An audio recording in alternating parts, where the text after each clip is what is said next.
talk a little bit about this this waterway that's sort of passing under the bridge? Yeah, I didn't mention it, but if you look at that, there's a V that's in the mountain up there.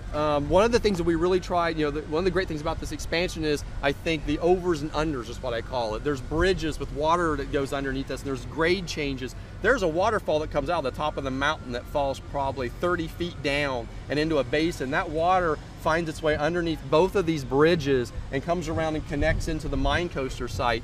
There are 5 waterfalls that come off the face of Little Mermaid. So you're seeing it right now with no vegetation and no water yet. This facade will soften dramatically when we bring all the effects online.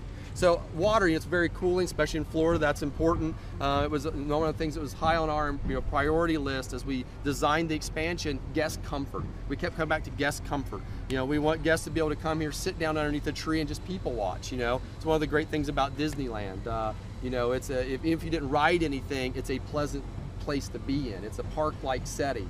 That was one of the spirit of that is what we tried to capture with the expansion. You call it Fantasyland Forest, so where is the majority of the foliage that we're going to see?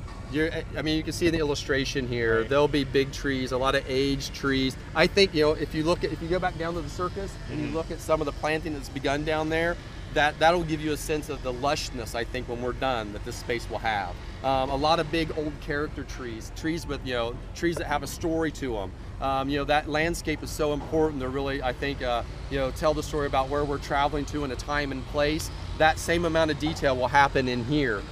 Even throughout the year, the trees that we've picked and the planting will transform the spaces. Will bloom at a certain time of year, bloom with certain colors. There's some beautiful pink trees that'll be coming in the spring in front of Belle that we're really, really excited about. So as you can see in the illustration, lots and lots of vegetation.